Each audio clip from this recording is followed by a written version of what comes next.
system. So Oh yeah, the first season covers the first 2/3 of the first book. that's cool. If that How do makes they sense. do they try to make a differentiation between the belters and the people from the inner planets or people that grew up on gravity wells or nah? Like they look a little bit different, but it's not a Not huge. as Yeah, it's not as big as a difference as you'd it's not like a half a think. meter like it talks No. about in the book. Yeah, no. Yeah. Okay, we got Joshua online watching us too. So we got people watching us now. Hey, everybody. And we got a question for us. Do we think that 1D&D is going in a good direction, a bad direction, or just simply a direction? Which I guess is a valid question. Sure. Yeah, no. Obviously they're always going to be expanding and growing. They have to continue to produce material for us to purchase. Otherwise they go, the Yeah, they the go away. property goes stagnant and it's dead. So, um I feel like any progress that continues that could continue to broaden the player base is always good. Yeah, And I think this is as good as it can be in the next move forward. I don't know. What do you guys think? I like that um, they are expanding without getting rid of the rule set that they have. So it's just promising that there's more content and more expansion to come. And I think that the idea of playtesting things first and then introducing them like the way they've been doing is a good way to do it. I completely agree. Because it does give feedback from the community on what they have an appetite for, right? Yeah, right. So Yeah, it's almost like how it must have been in the very beginning with Gary Gygax and all of his buddies playing games and just making rules as they yeah, go and exactly. changing stuff, and you know Yep. now it's a community of thousands instead of just a few dozen. So Yeah, cool. exactly. Let me bring in another screen so we can. Oops. Firefox, so we can look at the rules and stuff and everything that's coming on here. What do you think, Cameron, on that? Like, if it's a positive move forward, or is it just to be seen? I think it's interesting for me because 5e is all I've ever known when it comes to D&D. I haven't been there for any other evolutions. I didn't start with any other editions. So 5e is kind of like my first love. It's the one that I've poured hundreds of hours into that I feel like I know really, really well. Uh, and because of that, there is a lot of me that doesn't want to let go, which I understand now why so many people probably like playing 3.5. Right. Um, just because it's what's familiar to them and it's already a great system, so why try and replace it with anything else? And I think being able to love something that other people didn't want to try and love gives me a little bit more acceptance. I'm willing to try 1D&D. I do have a lot of anxiety about it though, just because the mechanics are changing, and I feel like I've become so attached that when I see people break rules in streams or other people's games, it always makes me nervous, and there's a bit of me that has a problem with that. So now to see those rules change into what was being done by other people, it's very disorientating for me. But Yeah. I'm hopeful, cautiously optimistic, I think is the way I would Well, say I feel about it. that's cool. But I was just gonna say too, since is this the only tabletop RPG you've played too? You've not played I any other kind? I have played Urban Shadows and I played Call of Cthulhu Okay. and a couple other just really like small home game R- stuff of RP. RPGs. Yeah, okay. I was just gonna say because whenever I've played, I don't know how many systems, a lot of systems, between some older systems like Palladium and the D6 systems like Shadowrun and those kinds of things, right? They all have their good points and their bad points, and you can say that about each version of Dungeons and Dragons as well. And I think that it's still valid potentially to go back and say, "Hey, we're gonna play 4 games, and all you've got is the core rule book, second edition, right? And that's what we're playing. So create a character, get in this headspace, let's go for it." You can Mm-hmm. still do that with 5e, and you could even do it up to a certain number of rule books and say, hey, we're going to do original 5e up until Tasha's, and that's all we're going to allow, and limit your games that way, because people do it all the time. Or you can choose to embrace, one D&D. But the greatest part about D&D is it's the rules at the table too, right? Like, I play home rule stuff that the raw isn't correct, because I think it's more fun, right?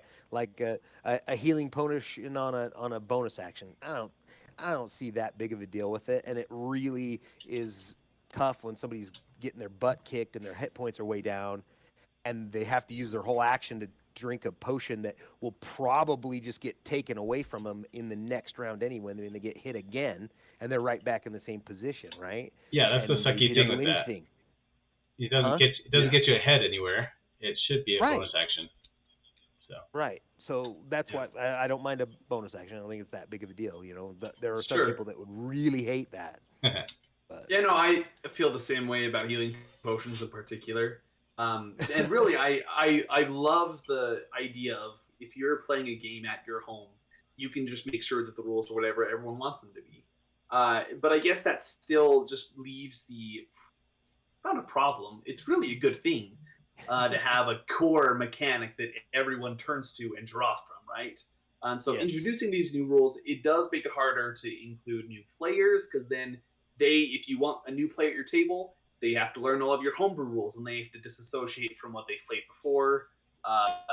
So there is a little bit of, you want the core mechanics, that original rule book of any edition, to have to conform to as many people's play styles as possible. Which is probably why they're doing this play testing, right? Because they are very vocal about wanting each dungeon master to play however they want to play, and however the table wants to play. What's the most fun? And break rules if it's better for you. But you still do need those core mechanics, which give everyone their ideas. And it would be nice if everyone just had the same mind. I just wish we could all do that. That would be awesome. You don't have to experience anything if you had all the same mind. Yeah. So Joshua in the chat says that Black Raz says that maybe I'm the odd one out, but I like D&D being a challenge and enjoy having potions be in action and paying attention to weight and carrying limits and scavenging for food. And so, let's see. But having that high fantasy where you're just there for the story and a good chill time is fun too. So I've played some games that are really extreme that way, where you have to keep track of everything. There's one I played at LTE last year that it was seriously like, you're gonna die and you're gonna have a bunch of characters laid out. There's no healing. Healing happened like at a normal rate, right? So if you took enough damage, then you lost your arm or whatever, and so that was rough. Yeah, no, and that's true too. I mean, that enters my mind all the time when it's like, man, I wish that I could impose just a little bit of a penalty if somebody keeps getting reckless and going into combat where they shouldn't and getting knocked down over and over So okay, is there going to be some kind of an ongoing injury, and it's just like the complication you start to add on there just makes it too tough to track to me, and it loses the fun. Sure. So there's a certain amount of hand waving we all have to accept. Right? Yeah, and it is interesting how much it changes and what the variance level is from table to table. Right. Because for me, I think Black Raz, I'm somewhere in between, where healing potions for me, I feel like players drink potions, healing potions from particularly so often that they're probably used to their effect. I'll call it a bonus action to let that bonus apply. But then foraging for food is one of my favorite parts of Dungeons and Dragons. I love the nitty-gritty of being out in the wilderness and we're starving. We need to expend some energy to go get some food. Seeing that happen at a table is so satisfying to me for some reason. I don't really know why, but I love that. So, yeah, it's funny how much the variance is, as opposed to people who are like, let's just cough up 2 gold pieces each at the beginning of the game and never worry about rations again. Ever. And that sucks so much fun out of it for me. I love restaurants in the middle of the town, in the middle of the session. I love foraging for food. That's fun for me. Some nitty gritty's good, some nitty gritty's bad, as opposed to other people's feelings about it, which is all valid. Sure. Should we take a look at some of the stuff in here? Yeah, I had a couple things that I thought were interesting, and I don't know if I'm jumping to conclusions on a couple things, but I don't know if you wanted to go in order. But the thing that jumps out to me the most is that they've labeled these feats that you're getting in a background as first level feats. So Okay. does that portend there will be higher level feats? It seems like they're going with feat trees. For those that, do you know what a feat tree is, Cameron? Yep. Okay, cool. I've played enough video games, I think. All right, sounds good then. I think that's the direction they're going. There's an old RPG I used to play that White Wolf put out. I'm trying to remember what it was. But that was all dependent on feat trees, and that was how you made your character, was choosing things as you went along. A lot like a video game. I'm going to figure out what that is real quick. But I think that's the way, the direction they're going, and we'll see what happens there. I think they'll definitely test that out just to see. I think it makes sense. It really does. And if you were to do, like, set up a way to award a feat and ASIs as two separate parts of your character, instead of trying to choose one over the other, that they each come in their own time, whether it's every 3 levels for each. So it's, so after it's first and third and the other one, whatever they would end up being, right? Just kind of bounce them back and forth. I think that'd be interesting. So yeah, it was called Exalted. Exalted was the name of the system. Yeah. This is a bad RPG for it. Hang on. No, this is a bad wiki for it that I'm looking at. If you bring up, I'll see if I can share my screen or not. Let me see if that'll screw. I think that's going to screw up our things if I share my screen with you guys. But I'll send you the link in chat. How about that? Sure, I like that. Yeah. So anyway, I love that idea a lot. I feel like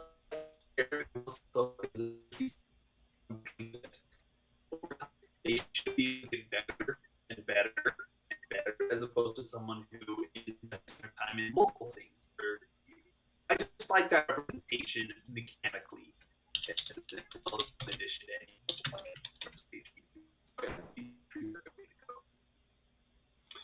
you're breaking up there a bit.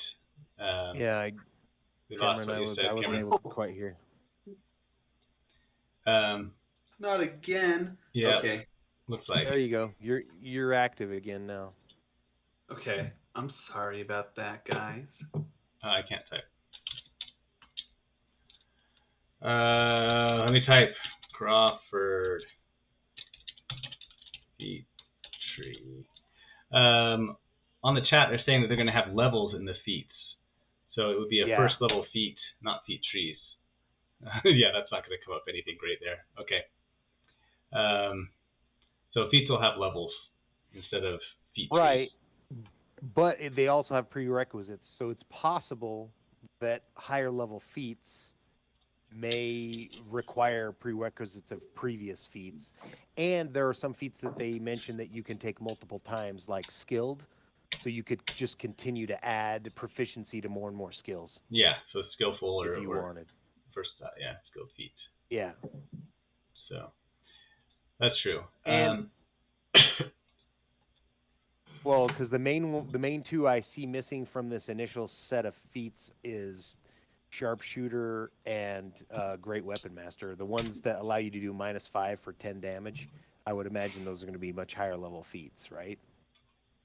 Yeah, you wouldn't get those at first level. You don't want to take the -5 or -10 anyway at first level. Sure. No cleave still either. I used to like that feat a lot. Which one? Cleave. Whenever you fell an opponent, you get an attack on somebody else. But I used to play a lot of Paladin and a lot of Ranger or Fighter, and so it was nice to be able to get that extra bonus attack and not feel like, you swing and you hit with 20 points, but the bad guys only got 5 points left, so you feel like you wasted that 15 points. At least with Cleave, you got one more. You got a shot at somebody else, maybe if they were right next to him. Yeah, so that was that's fun. a cool one. Yeah. So here's some feats that they got. They have alert. Alert's just going to give you initiative proficiency. That's kind of cool. Crafter, tool proficiency in your choice. You get discounts on things. And you can craft things faster. That's more of a playstyle feat than a really useful feat necessarily. But for those that like have it, like I've got a dwarf cleric of the forge, so having that as a playstyle would be really nice. And if you're getting really crunchy in the rules too, if you're crafting stuff and want to build stuff, then it's good to have these things that you can say, this is how long it's going to take me. Healer was one I liked. If you have a healer's kit, you can give him hit points or give him a second wind, basically. Yeah. And healing rerolls, you get to roll a die to determine the number of hit points you restore a spell. You can reroll the die if it rolls a 1, so you're not going to get screwed on that. There's a lot of that. If you go through each feat, there are a lot of the feats that say if you roll a 1, re-roll it. Right. So, lucky, magic initiate. You get 2 cantrips. That's kind of fun. In the first level spell. So if you want to infuse your fighter with a little magic, say you want to go play it. Yeah, in the chat, seems like people aren't a fan of rolling ones. That is true. Yeah, nobody wants to roll a 1, right? The worst is on like a crit where you roll like 1s and 2s on everything. Mm-hmm. Like what was I even doing? Musician is another good one for flavor, and the awarding inspiration to other players. That's kind of a new mechanic and kind of cool. They man, I've been fascinated with D&D's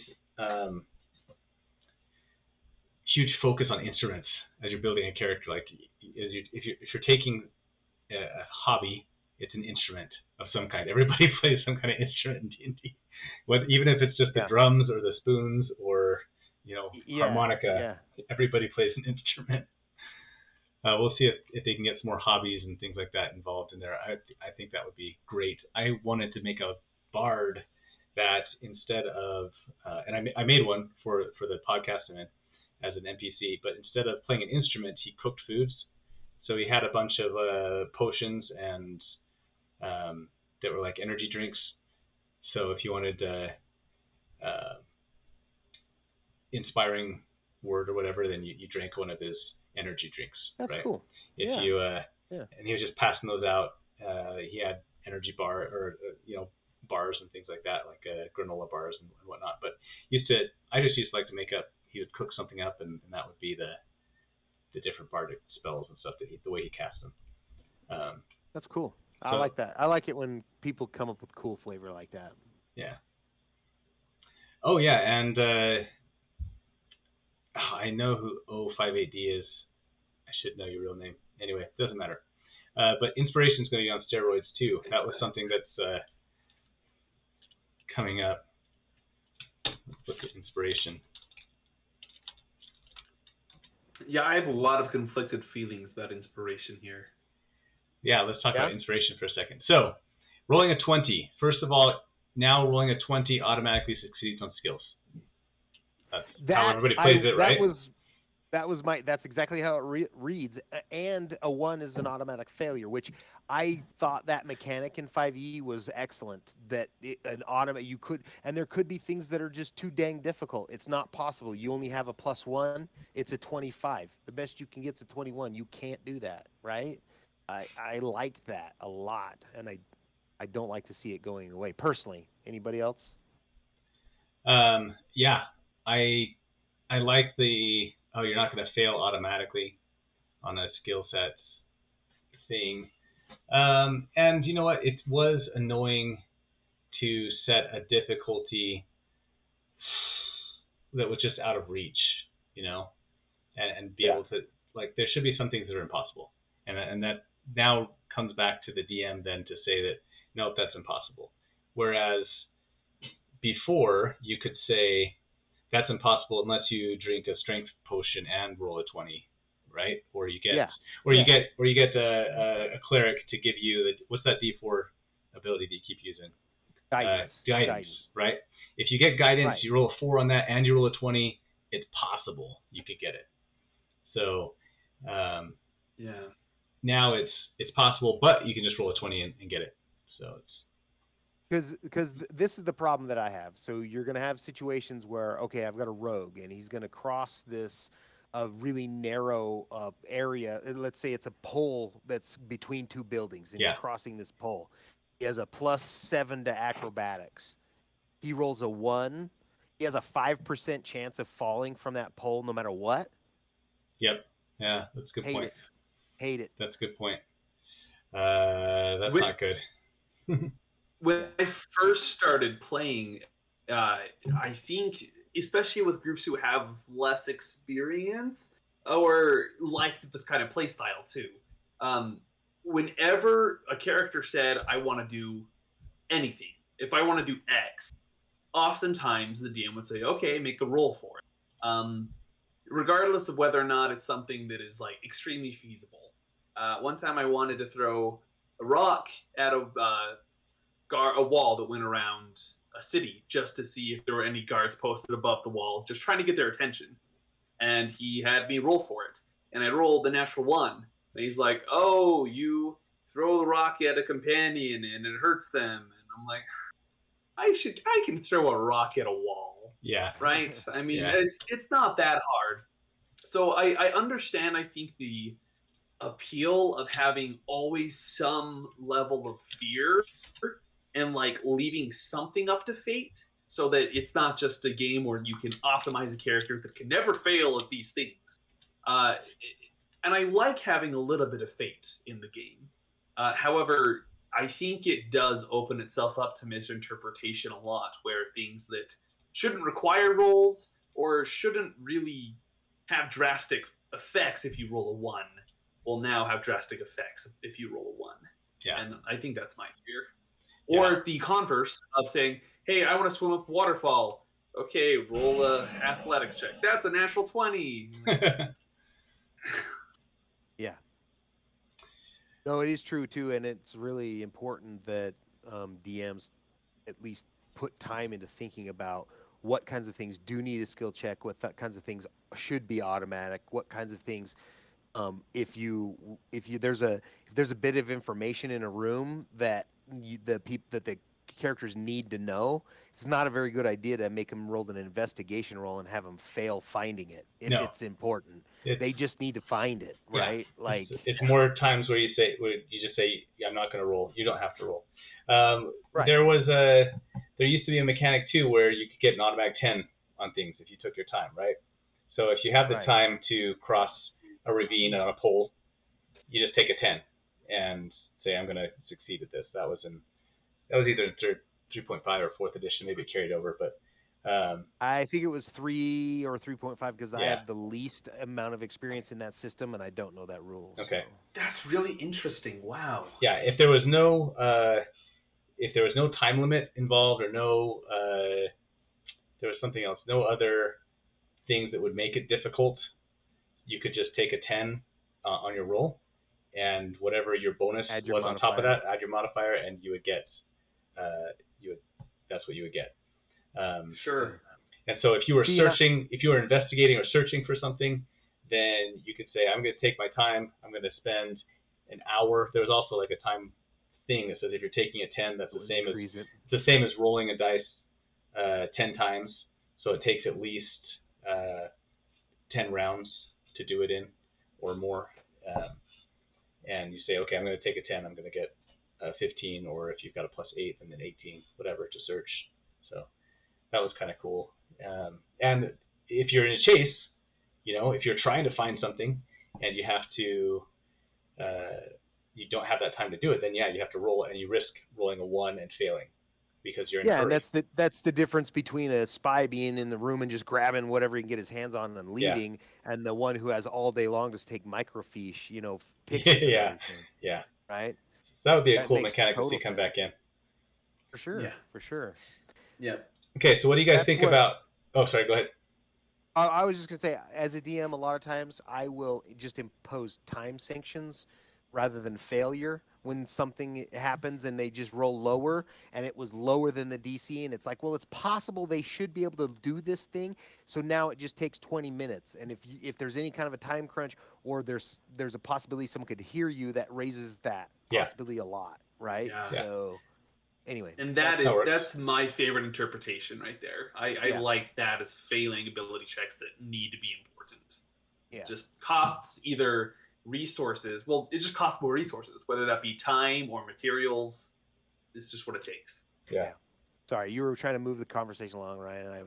Just circled back a lot more something. inspiration, which I think is good. So inspiration is the next topic, which we're actually behind the comments on the chat. They're talking ahead of us now, Oh, but that's okay. Inspiration is going to be a lot more common, which is good because I think that will remind me as the DM to give it out more. That's something that I'm constantly yes. forgetting to do. The only time I've ever I'm a made culprit. that work is I've taken those little those glass stones and I put a pile of them in front of me, and I would toss them out to people whenever that they did something that deserved inspiration, right? So I'd give somebody a green, one of those little green token stones or something, right? And that helps me remember, and I haven't done that in a long time. Maybe that would help me. But I think that people getting inspiration by rolling d20s, humans will get it every time they rest. Do a long rest, they will start the day with inspiration. Yeah, see, Right and here. that character Wait. usage will help me as a DM remember, because Yeah. the players aren't going to forget that they get inspiration. No. They're not, right? Right. Yeah. So then it's going to help me remember. Oh, okay, he uses inspiration. Here, have another inspiration. Exactly. So Yeah. Oh yeah, that was Wait, really do they start the day with an inspiration point? human races will gain inspiration whenever they finish a long rest. Oh. Okay, humans do. Yeah. Okay, that's Not their everybody. lineage thing. It's just And- a Okay. human resourceful trait being a human. I'm trying to I make really humans a little bit do. better. I really do like yeah, that's a nice bump to humans without making them the only ones who get a feat at first level, right? Like that was a little OP versus just inspiration every day. And it makes, but it doesn't, I don't know, the other races are still cool. I like how they kept some items as racial abilities, but tied a lot more to the background, because it seems more pertinent, because just because a person's a dwarf doesn't mean they're necessarily going to have spent so as much time smithing as someone who No, treated it as absolutely. a trade, Yeah. right? I like So- that, and that was something they were talking about in chat too. We back up in chat like 5 or 10 minutes. They were talking about ability modifiers being tied to backgrounds instead of to races now. In general, I think that's good. The comment that they made was something about, Goliaths are big. They should be slightly stronger just because they're typically slightly bigger, right? So Yeah. and maybe that's something they could work in. Are tabaxi just supposed to be slightly more dexterous? There was something to be said about, like, in Lord of the Rings, when they're climbing the mountain, right, and everybody's trudging through the snow, and then Legolas is like walking on top of the snow. Do you guys ever notice that detail? Yeah. Mm-hmm. Mm-hmm. And he's up on top walking because he's got a super high dexterity as an elf. But what do you guys think about that? What do you think about taking ability score modifiers away from races and giving them to backgrounds? In all reality, I think it's the right way to go. It makes the most sense, because then the race is still important, because it's going to lead to your features and how you describe yourself to other Right. people, and it would also potentially bring boons like dark vision, and some of the elven races get little cantrips and things like that. I didn't see any racial proficiencies anymore, which is interesting to see that go away. But they kind of kept everything else, unless I missed that. Were they keeping racial proficiencies, or are those gone? They have things like resourceful, skillful. So you gain a proficiency in one skill of your choice as a human. If you're an Ardling, you can fly by sprouting wings. So you have some things like that, but let's see, Dragonborn, Draconic ancestry. Have dark vision. Yeah, they have dark vision. I think that was probably one of the biggest complaints about 5e is like, why the crap don't Dragonborn have dark vision? They give them a Draconic language automatically, instinctively. You know how to speak Draconic. So there's some things that they're still putting in for racial flavor, but I do like that. And don't forget that, like, if you have a large character, that your strength is supposed to scale based on your size too, right? So it goes up, even though you have a whatever strength, it actually, that how much you can carry and all that kind of stuff actually increases. So an 18 for a medium-sized creature is not the same as an 18 for a large creature. Yeah. Well, but it does say in here, like, the orcs count as one size larger for carrying capacity. There you go. than other Yeah, things. exactly. Yeah. So that's a. I didn't read that part. Where is it? Orcs. Yeah, it's under the orc. That's the other thing too. Is did you notice that everyone has a 30-foot move speed? The smaller races aren't limited to 25 feet. Yeah. Everybody's at 30. No more dwarves plodding along at 25 just because they're slower. Dwarves, halflings, and gnomes were the only ones that were affected by that. Yeah. But Interesting. Powerful build. You count as one size larger when determining your carrying capacity. Well, you can push, drag, or lift. So I imagine it'll be the same kind of thing for Goliaths and whatnot. Yeah. Goliaths have that ability right now. Yeah, there you go. In 5e. But orcs didn't, right? So. Well, I don't know if orcs did. Is it orcs in here or is it half orcs? It's orc, and if you read in the very beginning, you can mix any two humanoid races and say your parentage comes from both sides, and then in each category you can pick the proficiency or the bonus from that category in the one race, but you still only get, I think it's 3 things from each race. You have to pick and choose which ones you're going to take. So you don't just get a mixture of everything, you just have to take some of each or only one side. I see that piece now. I see it. It was up here at the top, wasn't it? Children of different humanoid kinds. Well, that's nice. So they have rules for that too. Like that. So you can have halvesies of any kind now. Yep. I like that a bit. I do too. I think it makes sense. So that's why they're only defined orcs and not half orcs, because you can be a half orc. You just have to combine or an orc. Yeah. Yeah, I like that. I like that a lot. An orc gnome would be interesting. Just saying. An orc gnome. And you can have that. Yeah. Half orc, half. Yeah, half orc, half gnome. I can't do it. I can't think of a good name for that. A gork. A gork. Yeah, a gork. An orc. I think an orc would get the N in there still too. An orc. Yeah, but you'd have to spell it with the G, G-N-O-R-C, right? With the G, with the silent G. Get the orc in there. Okay, so what do you guys think about, this is the last one that I can see that we haven't covered on here, is monsters can't crit. So what about monsters and dealing with them? No more crits on you guys. What? Where does it say that? I didn't catch that. Where does it say that? Hang on.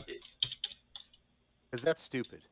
That will not be a rule at my table. The other thing is the only things that crit are player character weapon. Yeah, attack. No more unarmed. Spell attacks don't crit. Unarmed strikes will crit if your unarmed strike is a monk. Yes. Yeah, but spells will not crit anymore, and also any modifiers to your weapon attacks, such as Divine Smites sneak attack, will no longer crit, unless when they release the class features, that's something they specify. Right. But right here, it says that the only things that double are the weapon dice, not spell dice. I see. I did read that portion, but I didn't read into it like that. Okay, I'm going to go read that again. Yeah. It's interesting. What page is that on? I don't know, because I It's feel page like 19, left-hand side, second column. Oh, it's so I close. feel like there should be ways, if you are a spellcaster, if you have an opportunity to take advantage of an opponent and you score a really good hit, there should be something to mechanically show for that. Just a little bit extra damage. Same thing with really I like. didn't. Go ahead. I didn't think that was broken. Did you guys think that was broken? It didn't feel broken to me. Oh, which part? I was still Spellcaster's hiding this. critting. No, I mean Spellcaster's a critting. fireball, a crit fireball is pretty But you can't devastating. because it's a dex save. It's a save. Oh yeah, that's so true. there's That's no a save. critting it. What would be a crit? Chaos bolt could get pretty crazy on a crit. Or Witch Bolt. Is that the one? Is Witch Bolt? Yeah, Witch Bolt's a pretty common one people like to crit on. And also Eldritch Blast, right? I mean that can crit. Eldritch Blast. Oh yeah. Scorching Ray is really nice because I mean, same like Eldritch Blast, you get several attack rolls you can make, all with the chance of critting. Yeah, I mean, I feel like a lot of spells that deal a lot of damage purposefully don't let you make attack rolls for them, so that you can't just break the game. Like Disintegrate, which really mechanically should be an attack roll, is a dexterity saving throw because it would be way too strong if you got a crit. Yes. And so I never felt like spell critical hits are overpowered, but I wonder. I can see the Scorching Ray is fine because you have to roll for each ray that you shoot. Yeah. So it's only gonna do 2d6. And so I can see sneak attack. I can see sneak attack. Maybe they just need to make an exception for sneak attack because that does get nuts, right? Like, but then again, I don't know. It's supposed to be like an assassination attempt, right? I don't know.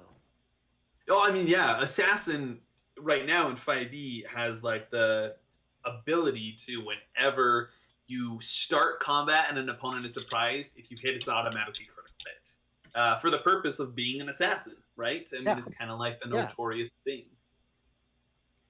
You want to be able to kill somebody or get really close to killing them in one hit, and you risk having to get really close to them to do that, but it's kind of fun to have somebody throw the goblin assassin at the Etten and have them do 80 damage in one hit because they took the risk to do it, right? So yeah, I think there should be some reward for like rolling a 20. I mean, it's always such a good feeling. Yeah. And so having that taken away in any way is kind of a sad, disappointing emotion for me. Right. But I do think that. So I think the spells we're looking at, though, a lot of those spells that you mentioned before just add extra rays to their hits. Even Magic Missile, which you can't get a crit on anyway, but they just add extra missiles, right? Chaos Bolt is one where it actually does just give you an extra d6 of damage every time you level up. What are some of the other things we're looking at? Are a lot of cantrips scale up too, but stuff that but they don't scale up enough. I mean, I don't know how many spellcasters are using their cantrips after 10th level because they have enough first, second, and third level slots that they're slinging lower costing spells before they're going to choose to throw a cantrip out there. I don't know. Unless you're a warlock. Yeah. Unless you're a warlock, then cantrips are life.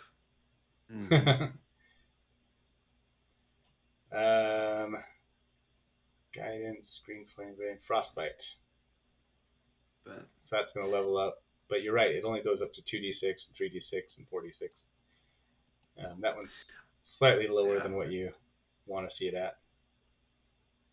Oh, that's a saving throw. Sorry, that's a saving throw. Never mind. I do think that it's good that some attention is going back to martial characters because I feel like in many tiers they can be seen as I don't know. I don't think obsolete's the right word, but just lesser in their battle value, their combat value, or even especially outside of combat value. I feel like they can feel a little obsoleted. Sure. So I like that they are getting a little bit of special attention. I wish it was giving them more things rather than taking abilities away from spellcasters. Completely. All right. Well, there you go. But I had one other section. Oh, what's that? Yeah. If I like wanted to draw attention to, because I feel like the wording was a little ambiguous. And again, we all know that this can be rewritten, and it's very possible some of these things are not going to ever make it to print, right? But this one right here, if you have a proficiency with a tool, you can add your proficiency bonus to any ability check you make that uses that tool, right? Sure. If you have proficiency in the skill that's also used with that check, you have advantage on the check too. So when they say that, I'm not sure that there's a direct correlation between every tool and a skill. There's or not. If there is even. So what is that connection? I'm not seeing it. Right? Where are you reading that? It's page 20, the bottom of the left column, and it rolls onto the right column halfway through. So they might release a new crafting rule set, which I would love, because you were saying earlier, Ryan, about like those players who really love crafting and are nitty gritty and really like to do that. That's me. Same thing with foraging for food. Just making something out of leather seems so thematic and pleasing and satisfying. But there aren't great crafting rules, and I would love to see more. It's interesting. I've seen a lot of outside of the Wizards of the Coast crafting rules that have to do with, okay, these are the ability checks that go with each set of tools, and these are the things you can do with them. Xanathar's Guide has a great little piece about crafting and what each set does. But right now, yeah, there are no skills outside of tools that apply to crafting. That could be something they're doing. I see a lot of times DMs are like, make a Thieves Tool check, and they're like, how do I do that? Like, oh, it's a sleight of hand check. When no, and that's the thing. Check is a Thieves Tool check. Right. But what ability do you use it with? Because I remember reading that most tool checks are going to be intelligence-based. Like, these tools are actually supposed to be intelligence-based. Like, don't quote me on that yet, but I'm like searching the internet for it right now. That's interesting. It's not a dexterity. It's not a dexterity check. It's a intelligence check. So let me double check that. That's interesting. And then it begs to, if you're doing that and saying, okay, a thieves tools check to unlock a door is also sleight of hand. If you make that call, that means they have advantage. Plus, if they're a rogue, they would have Plus expertise. Yeah. So now you've got advantage and expertise to unlock a door. Jeez. And still, if you roll a 1, it doesn't matter. Right. No matter what kind of a lock it is. If you add 20 and you do it at advantage, if you roll 2 1s, doesn't matter how ordinary or rusty the lock is, you fail. Yeah. So, or no matter if it's a magical arcane lock or not, you roll a 20 and you can unlock it. Yeah. All right, even if you're not proficient in Thieves, I don't know. I'm sorry. I'm just. I know. That's why I hate the ultimate fail, ultimate win. I hate it. Yeah. So tools are not tied to any specific skill or ability, and it's up to the DM to choose every single time what ability that you use with it. So you can add your proficiency check to just a regular intelligence roll. It's not tied to a skill anyway. So where does it say in the rules about proficiencies? And if you also have proficiency, because you can't have proficiency in intelligence. So like that's not a thing that happens.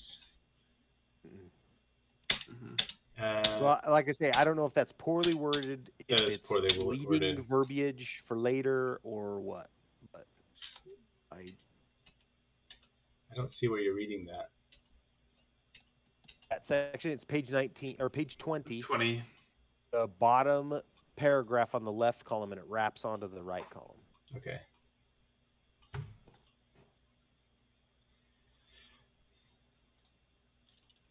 All right. If you have proficiency with a tool, you can add your proficiency bonus to any ability check you make that uses that tool. If you have proficiency in the skill that's also used with that check, so that's the problem, is that you don't use skills to use tools. You have advantage on that check too. So this paragraph makes no sense because you don't use sleight of hand to use these tools, and you Right. don't use there's no correct me if I'm wrong. There's no craft skill either, right? There used to be. Well, I mean, yeah, no, I don't. There is no craft skill, no. Yeah. But So that's the other thing, though, too, is that like you were saying, Cameron, with being able to craft mundane items. I wish they had a better system on how to craft magical items. That was one of the cool. That I remember when I broke into third that in edition second edition, and third and edition was had great ways to do that. it was just, and I don't know how good the rules were, but I remember being so into it and loving like trying to figure it out, you know. Yeah. So, Yeah, playing spellcasters and wanting to craft scrolls, Yep. playing rangers wanting to craft armor. I mean, there's so many things that you can do that you should be able to do because people are doing it somewhere in the world. And I Yeah. mean, who better to be able to do it than these high level adventurers who Yeah. just can't because there's not a mechanic offered. And you can talk to your DM about it. But then if you create something and it doesn't seem right, there's fear of like, is this overpowered? Is it underpowered? Am I wasting my time? It would be nice to have a mechanic that for it. Yeah, there's it. I don't know. A lot of that comes with experience as a DM too. I mean, I know a lot of people give a lot of attention to Matt Mercer, but he does a good job with that because there are Sure. no rules. Yet he does allow his characters to craft in certain situations, and they have a chance to fail or make it better Yeah. than it really was, and those kinds of things. It's neat. It's Yeah. cool to have. It's cool Yeah. to watch. So, Yeah, The with full- Percy and making guns, and then Caleb Widogast and making those awesome spells. I mean, I love the concept of because like wizards, you just get spells every time you level up. But I loved the way that Matt ran Caleb trying to write a specific spell, and he would keep on making checks to get like little pieces on it, and he would level up like 3 times in the process. He's writing this one spell. Yeah. But rather than just saying, yeah, just take it, you get to go through the process of learning from it, talking to other experienced people like Essek, Thalis, and finally coming together in a beautiful product that you can feel so proud of. And I think it is pretty cool. And that was always the goal for spellcasters, right? To create your one signature spell. Like there's a reason that everybody uses Magic Missile, but it wasn't called Magic Missile before. It was called Melf's Magic Missile because that was in Gygax's game, the guy that invented that spell, right? Yeah. And there's a bunch of other spells. I mean, Heward's Handy Haversack is the guy that invented Leomund's Tiny Hut. All those things are classic references back to these characters that became iconic in D&D, but started out as characters. And so my wife, when she was playing in a much earlier game in 3.5 edition, she always wanted to create a spell called Shilaria's Font of Holy Water, where just a big spring of holy water would pop up out of the earth and just douse all of the undead in a big area effect with holy water. And that would have been awesome, right? And so we created that spell when she got to level 18 or 19 or something like that. She finally, we were able to say, okay, yeah, this is about where this level of spell would be. We went through the whole thing, and it was great. And she only used it like 3 or 4 times, maybe tops. But she had a spell, and it was named after her, so that was cool. That's awesome. Yeah.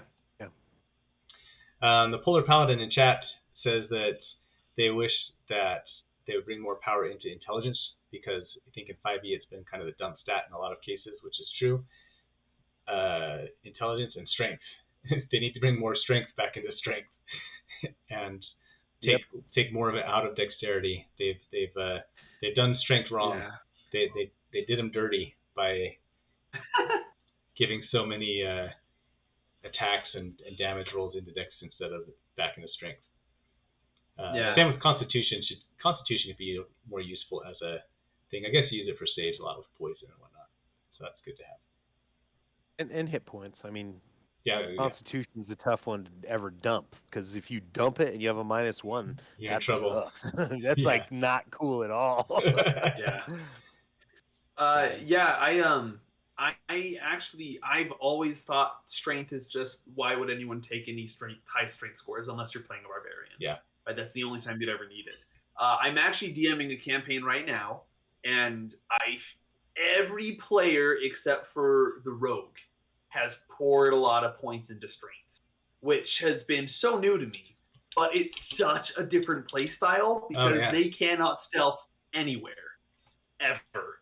And it provides me a lot of different opportunities. Like, okay, sneaking around isn't going to be something we can do, which is something all D&D parties try and do. So coming up with different ways to interact with things. But also, like, when they hit obstacles that they need to push out of their way, or just like walking around strutting their muscles being intimidating, is so much easier. So I feel like a lot of the mechanical reasons to choose strength are almost underwhelming compared to the real fun play styles that are available. I will say intelligence is the opposite. There's absolutely no mechanical benefits, and if you don't have an in real life high intelligence score, you can't really convey an in-game high intelligence score.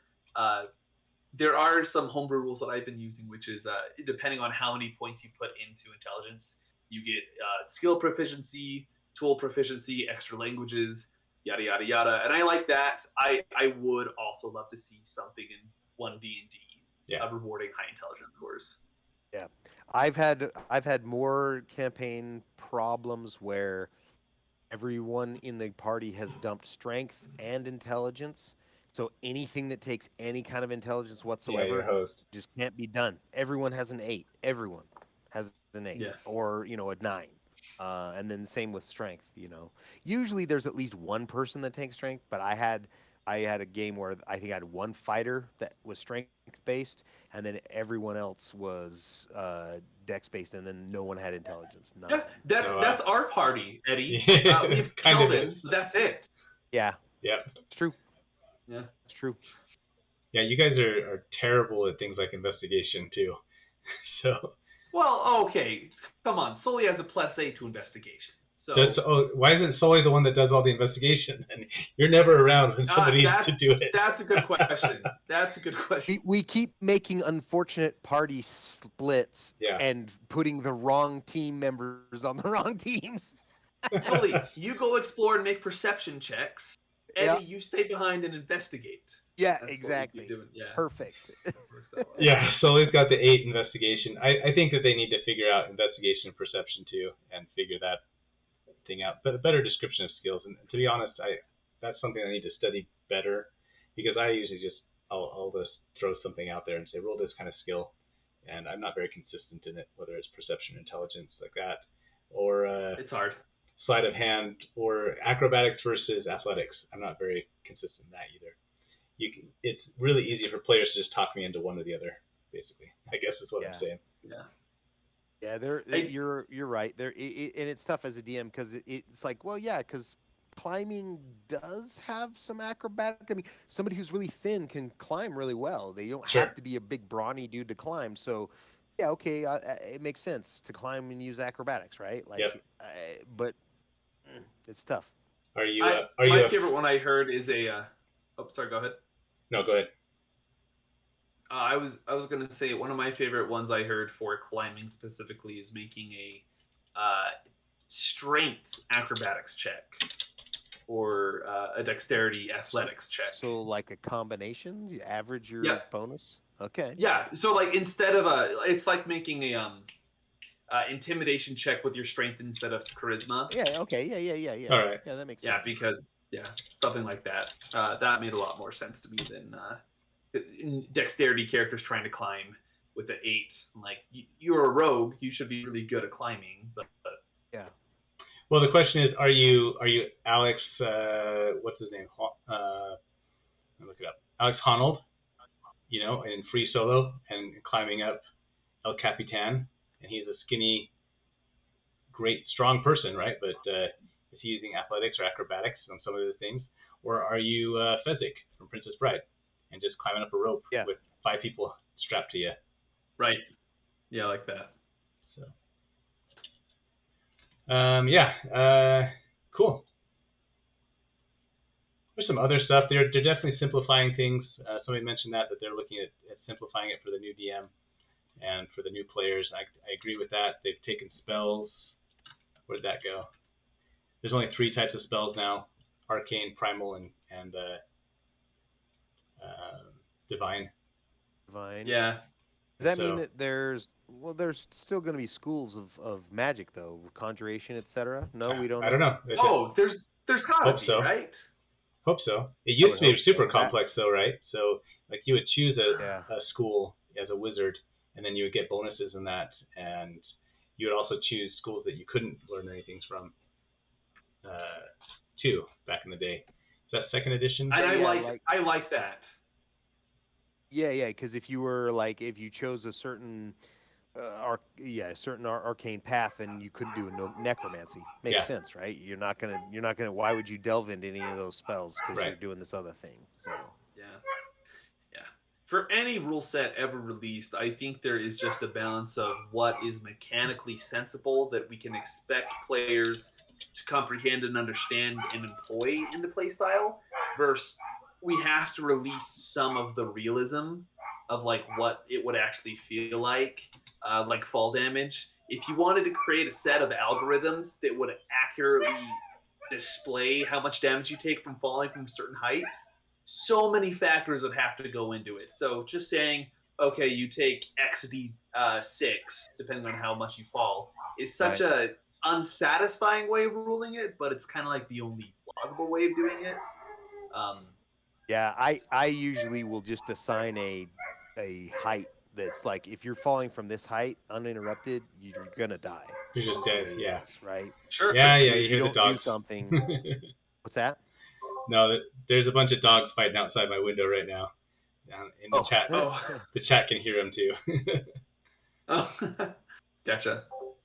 Yeah, I was actually just played a game with some friends last night where I got pushed out of it's space cowboy western. I got pushed out of a starship flying 4,000 feet above a planet though, and I survived because I took the damage, but it didn't instantly kill me, and because it caps at 20d6. So I mean, there's just some stuff that you got. No cap. You should take 4,000 d6. That's the rule. Yeah. Cantrips. Cool. Are there any other questions from chat that they're about? No, we finally caught up to them. Okay. Yeah, we talked about intelligence. Only wizards care about intelligence, and only barbarians care about strength. So it'll be nice to see if they can do something about that. Mm-hmm. Yeah, no, because every time I even considered making a fighter, I always went dex-based fighter because there's just so many more advantages for it. And you, instead of needing dexterity and strength, you just need dexterity because it helps your AC and everything else, you know? Yeah. So. Yeah. Cool. Well, awesome, guys. It was a fun chat. And this is going to be interesting to see what they pull out of this. Maybe we'll start looking at some of these. What things can we use in our game right now? How about that? Last question. I like the inspiration. I think we can start using inspiration rules. I completely agree. It wouldn't break the game to throw that in there. And if people got inspiration at the beginning of every day, it would help the mechanics stay more top of mind in the game, right? So that it's easier for the DM to reward and reminds players to actually use it. So. Yeah, DM, can Sully suddenly become a human? Is that okay? So I can get inspiration every day? We'll see about that. Okay. No. Oh. But you can get inspiration every time you roll a crit. So. Oh yeah. So every time I roll a critical hit on sneak attack and I deal 5,000 damage, I also get a point of inspiration. Yep. So just to answer a quick question, Ardling, the new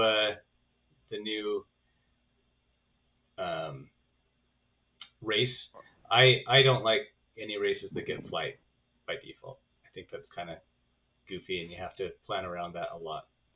But if people like to play it, and if you can pull that off, then great. I think if you're going to have wings, they should be out all the time, and you should have to figure out how to be like. Remember Angel from X-Men in the early Yeah. comics? You bind his wings behind his back with a big harness, and then you'd have to like undo that so he could actually fly. But yeah, I think that if your race has wings, they should have wings all the time, and they should be bumping into stuff and knocking things down every time you go into a tavern. And that's a good counter for being able to fly whenever you want.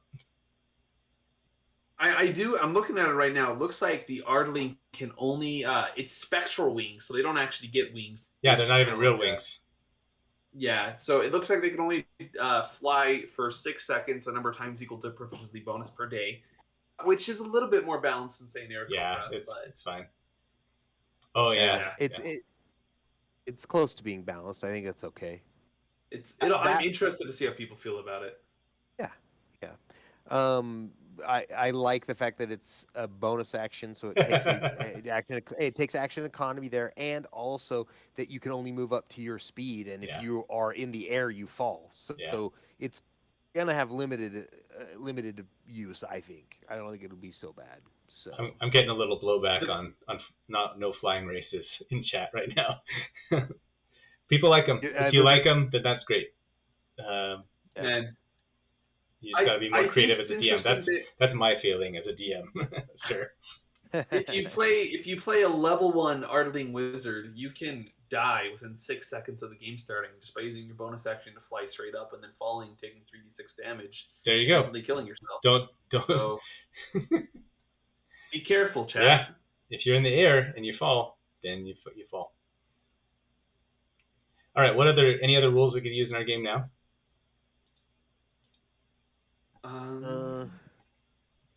It's almost at the character sheet, most of this stuff, you know what I mean, especially with the skills and the backgrounds and how that ties in. We've already got characters. So that's a good point. Yeah. Did they say anything about starting stats? Because I didn't see that in my initial go through. They did not give a stat generation. Okay. It did say that you can basically shuffle the items on the feet, and you can, or not on the feet, I'm sorry, on the backgrounds. So instead of getting a +1, +2 of something, you can actually get +1, +1, +1 on 3 different stats if you choose to do so. That's cool. And that's really cool. Only advantageous if you're using the point buy method, and then that allows you to get 3 16s essentially, right? Is that what it would work out to be? So anyway. Yeah, I'm interested if they mostly if feats are going to still be in either or with ability score improvements. I would love to see higher starting stat. Just so you don't have to spend your first I mean, kind of a little bit. I feel like there is a level of adventuring where if I can't get a 20 until I'm at level 12, then I have every ability score improvement past level 12 to get a feat. Then it really limits the customization options I can give my character if I want to do a specific build and then still be optimizing my use to my party in combat. I don't want like a lot higher, but maybe even just you can start out with as much as a 16 from the point buy rather than a 15 at the cost of having lower stats elsewhere. I think that's something I would like to see. Okay. But see, I have so I've gone away completely from allowing or having characters roll dice for their stats because I haven't rolled in forever. I've had multiple games where you have people that have a 20 at level 1. Yeah, that puts their power level so much higher than everyone else. It's nuts. So you've got to stop that from occurring at level 1. It has to come over time. Otherwise, you just have one character that's like, just clearly more powerful than everybody else. And I also strongly dislike rolling for stats. I use a modified point buy for my games, where they have more points, but points cost more. So you actually start at a 7 rather than an 8 in every stat, and every time you want to go a little bit higher, you cost that much more extra points. Yeah. And I don't know, it works for me, but Sure. yeah, I'm curious to see if they change that up at all, or if they can stay consistent with the standard array. and then maybe they'll change the standard array and give it a slightly different setup It would, based on the changes they're going to yeah, make to how you get ads, right? Like how where the pluses come from and when, because if they detach feats and ASI and separate it to where they're two different things that occur at different times, so you don't have to choose between an ASI and a feat, they just occur later at different points in your progression. Mhm. I like that a lot, especially if the feats continue to have half ability score improvements too. But or maybe right. they'll just get rid of half ability score improvements at all in feats, and then you have ASI and feats that don't have any ability, a score improvement at all, that don't do anything. Maybe that's the better way to go. I don't know. Maybe Mm. it would be fun to see a couple variations on the standard array. Yeah. Say, a high power standard array and a low power and a medium power. Maybe something like that. Oh yeah, that's Sure. an interesting idea. Yeah, for sure. So if you're DM, you can give your player a high power standard array, and everyone else has to start with a low power standard array. Yeah, exactly. Well, my DM PC, because I'm gonna DM, but I'm gonna run a PC as well. He's the one that's gonna get the high power. Everyone else has to Yes. stick with low Right. power. So, sorry if my character, I'm Yeah. basically playing my own campaign myself. So, That's right. Yeah. You all don't have to roll for anything. You just automatically succeed on it. I like that. That's good. well, I mean, the DM said it was okay. So, All right. Well, yeah. Thanks for watching, guys. Everybody that's watching, thanks for checking out. Thanks for tuning in with me tonight. And we'll see what we can add in coming forward. And I'm excited for a lot of the new rules so far. So I think it's a good move. It's a good direction. I think that one D&D is a good one direction.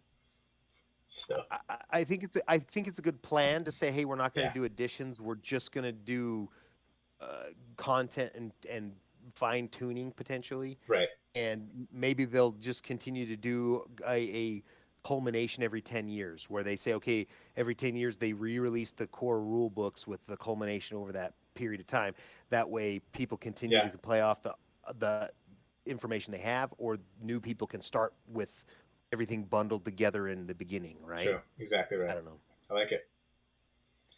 Cool. All right. Well, thanks, Eddie. Thanks, Sully. Or Mark and Cameron For today. sure. And You're we'll, breaking up a little, Cameron. I don't know if you were trying to say something, but you were blacking out. yeah, Stefano, I think he's frozen. dang it. We lost you again. Well, it was a good time to All right. stop. All right. Yeah. We will see you Makes guys it a on good Monday. point. Okay. See you then. Bye.